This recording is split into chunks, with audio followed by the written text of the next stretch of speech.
She didn't break the plate by accident. The sharp crack of porcelain shattered the kitchen silence like a gunshot in a church. Everyone froze. Her daughter, fork in hand. Her grandson, with a piece of bread halfway to his lips. And he, her own brother, slowly lifted his eyes, feigning bewilderment. But Margaret knew, he understood perfectly. And that's what made every shard beneath her bare feet taste as sweet as honey. Because revenge isn't a scream. Revenge is silence, while someone else starts to suffocate. Margaret Wilson was 72. She lived in an old house in a Philadelphia suburb, the same one where she'd raised 3 children, survived 2 of her husband's heart attacks, and buried him beneath the apple tree she'd planted on their wedding day. The house was her fortress, her sanctuary. And until last spring, it had remained exactly that, until her younger brother, Thomas Brooks, announced he'd be temporarily moving in. "You know me, Margie," he'd said, standing on the porch with a worn-out suitcase and not a trace of shame. "My apartment burned down, and you're my family." She agreed. Not because she trusted him, but because she couldn't do otherwise. Orphans since age 13, they'd clung to each other too long to turn away now. But Thomas didn't just move in. He began devouring her life, gram by gram, hour by hour, room by room. First, he took the guest bedroom. Then he temporarily turned it into his office because it's quieter for work. Soon, he was taking business calls during dinner, reshaping her daily routine to suit his convenience, and criticizing how she cooked chicken. "You salt it too much, Margie. Bad for the heart." "You added salt yourself yesterday," she'd protested. "No, I didn't. You're mixing things up." He said it so calmly that she began doubting her own memory. Then her daughter Linda came to visit with her husband and son. Linda had always adored Uncle Tom, called him a man of action unlike everyone else. Margaret never argued. But now, watching Thomas smile across the table, hug his nephew, and subtly nudge her plate aside as if she were an afterthought, she realized he wasn't just staying over. He was trying to erase her. The first real blow came on her birthday. She rose early, as always. Put on her best dress, the turquoise one Richard had proposed to her in. Made oatmeal, baked blueberry muffins, even strung paper flowers across the dining room. She wasn't expecting guests, just wanted to feel remembered. Thomas came downstairs at 10, yawned, and said, "Oh, something special today?" "It's my 72nd birthday, Tom," she replied, fighting to keep her voice steady. He frowned, as if searching his mind, then smiled. "Well, happy birthday, of course." "Sorry, it completely slipped my mind." He bought no gift. Ordered no cake. Didn't mention it again at breakfast. And that evening, Linda called and said, "Mom, sorry, we won't make it. Jake's got practice, then dinner at the Bryans. But we'll definitely come next weekend." Margaret sat alone in the empty living room, staring at uneaten muffins. And for the first time in years, she felt not anger. Worse, emptiness. She began noticing the small things. Thomas removed her books from the shelves to display his trophies, Crystal Awards for Outstanding Achievement in Real Estate. He rearranged furniture while she slept. One morning, she woke up and didn't recognize the living room. "You said you wanted a fresh perspective," he countered when she questioned him. "I never said that." "Well, you must have thought it, you didn't object."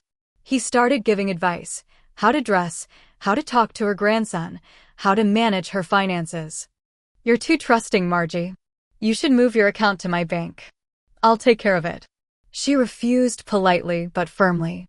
The next day, over dinner, he said, "By the way, Linda, I spoke with Mom yesterday. She's getting a little foggy. Forgets dates, mixes up names. Maybe we should look into a quiet place for seniors." Linda glanced at her with concern. Margaret stayed silent. But inside, a decision crystallized. She didn't yell, didn't cry, didn't throw him out. Instead, she started cooking. Thomas loved food, especially her herb-roasted chicken with potatoes. He'd praise it, though increasingly adding, could use less butter. But this time, she prepared it with extra care. She bought fresh herbs from the farmer's market. Simmered broth from bones, just as her mother had taught her. and added a spice, the one she kept in a small glass jar labeled for emergencies only. A nurse friend had given it to her years ago. "It's not poison," she'd said. "It's a gentle signal for those who've forgotten whose house they're in." Margaret didn't know the exact ingredients, but she knew that a few hours after eating, chills would hit. Then violent nausea. Then diarrhea. It would last 2 or 3 days, never life-threatening, but enough to make a person feel their own body had betrayed them. That evening at dinner, an unusual quiet hung in the air. Thomas ate heartily, even complimented her. "Especially good tonight, Margie. Maybe you finally listened?" She just smiled. At midnight, he vomited in the hallway. By morning, he couldn't get out of bed. Linda rushed over, worried. "What's wrong with him?" "Must have eaten something bad," Margaret said calmly. "Maybe that restaurant yesterday?" Thomas tried to speak, but could barely breathe. 2 days later, he was still weak. He'd lost 6 pounds. And, most importantly, he'd stopped smiling. Margaret didn't stop there. Now she knew, fear was the best teacher. She started accidentally dropping his things. His favorite pen into the toilet. His laptop onto the wet floor. "Sorry, Tom, my hands shake," she'd say with such innocence he couldn't accuse her. One day, he caught her in his office, her former guest room. "What are you doing in here?" he snapped. "Dusting," she replied. "You said you value order."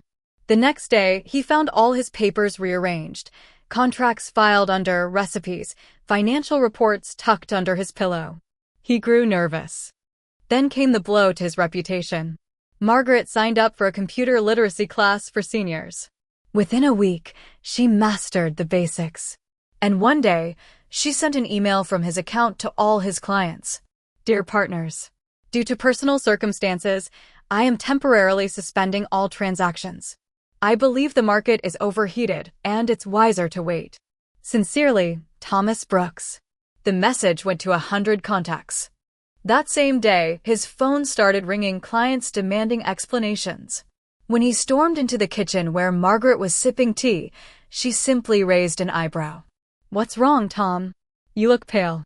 Did you do this?" "Me? I don't even know how to open email." He grabbed her by the shoulders. Then the front door opened. Linda walked in with her son. "Uncle Tom," the boy cried.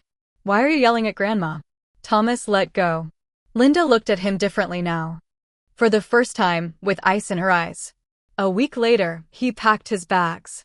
"You kicked me out," he said, standing in the doorway. "No one kicked you out," Margaret replied. "You just finally realized this isn't your home." He stared at her a long time, then spat. "You're sick, Margie." "Maybe," she said. "But I'm still the lady of this house." He drove away. 3 months passed. The house was hers again. The apple tree bloomed. Her grandson visited every weekend. Linda brought a photo album. "Mom, let's remember all the good times." And in the kitchen, the scent of roasted chicken and herbs returned. One evening, as she prepared for bed, Margaret glanced in the mirror. There was no hatred in her eyes. No regret. Only peace. Because revenge isn't punishment. It's the act of reclaiming yourself. Sometimes through a shattered plate. Sometimes through a final supper. But always through the right to be heard.